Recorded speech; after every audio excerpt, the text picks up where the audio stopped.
আমরা স্কুলে দেশাত্মবোধক গান, কলেজ, বিভিন্ন প্রতিযোগিতা ছাত্র অবস্থায় অংশ নিয়েছি। সেখানে গজলের একটা গজল পড়েছিলাম, যে লাইন ছিল, বরিশালের চরমোনাইতে জেগেছে হীরার খনি। যারা আই থিঙ্ক গজল পড়েছেন তারা জানেন। তো তখন বুঝি নাই এটার মানেটা কি, কিন্তু এখন তো পরিপূর্ণ মানুষ, সবকিছু জানি। এখন বুঝতে পেরেছি যে গজল যিনি লিখছিলেন কেন লিখছিলেন।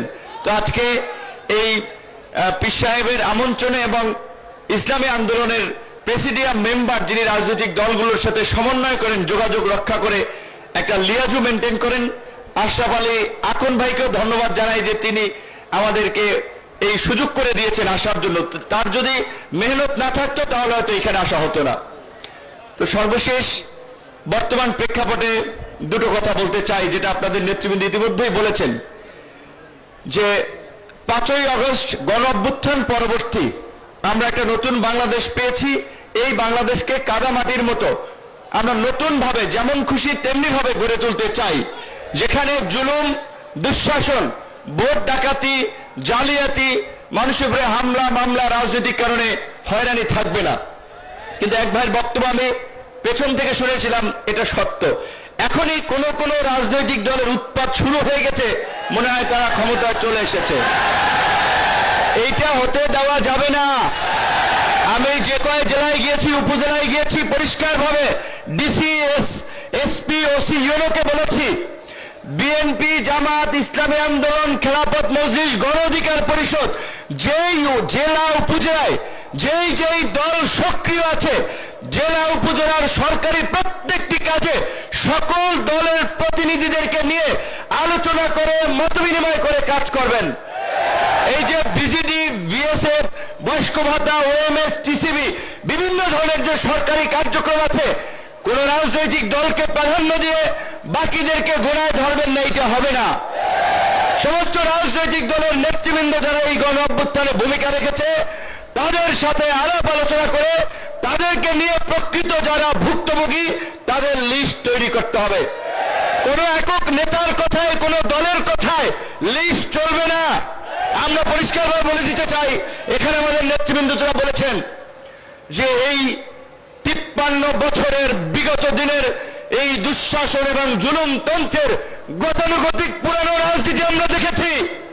আমাদের সামনে সুযোগ এসেছে, সুযোগ আমরা কিভাবে কাজে লাগাবো, কোন প্রক্রিয়ায় যাব, সেটি সিদ্ধান্ত আমাদেরকে নিতে হবে। আমাদের অনেক ভাই এখানে বলেছে, কোন দল, ইসলামিক দলের নাম না থাকুক, কিন্তু মৌলিক বিষয়ে দেশ, জাতি এবং দিনের স্বার্থে যদি একমত হয়, তাদেরকে নিয়ে কিভাবে আগামীতে একটা বৃহত্তর শক্তি আপনার গঠন করে আগামীতে জনগণের সরকার গঠন করা যায়, সেইটি এখানকার সম্মানিত আলেম ওলামা এবং মুরব্বীদেরকে ভাবতে হবে।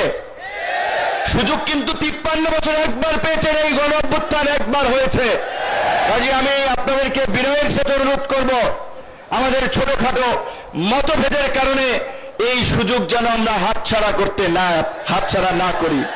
এখানে আলেম ওলামারা যারাই আছেন, মুফতি সাহেব বরিশাল নির্বাচনে তার মতো মানুষ, যাদেরকে পা সালাম করার জন্য, জুতা টানার জন্য কত লোক রেডি থাকে, এই নির্বাচনে দেখেছেন কতিপয় ছাত্রলীগের, এই যুবলীগের লোকেরা চরিত্র ঠিক নাই, মাথা ঠিক নাই, নেশা পানি করে এই সমস্ত মানুষ লাঞ্ছিত করছে। মামুনুল হক থেকে শুরু করে অসংখ্য আলেম ওলামাদের উপরে গত কয়েক বছর যে নির্যাতন, নিপীড়ন, নিষ্পেষণ হয়েছে আপনারা সকলেই দেখেছেন।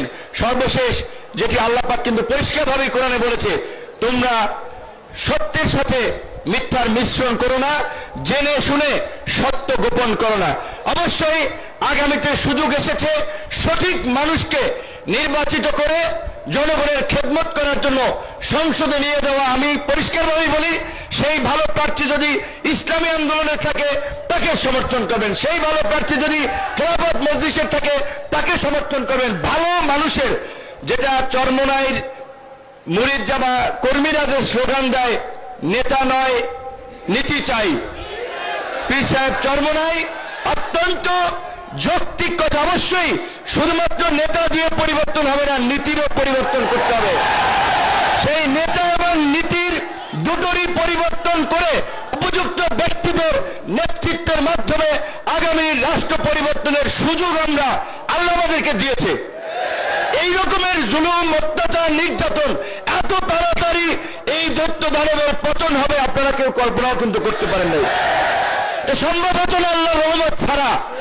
কাজে এখন সেই আল্লাহর রহমতকে কাজে লাগিয়ে আগামীর জন আকাঙ্ক্ষার বাংলাদেশ বিনির্মাণ করতে হবে।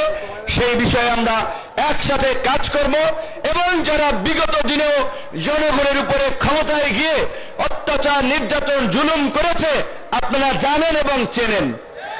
কাজেই নতুন কিছু করতে হবে। সবাই ভালো থাকবেন, সবার কাছে দোয়া চাই। আসসালামু আলাইকুম।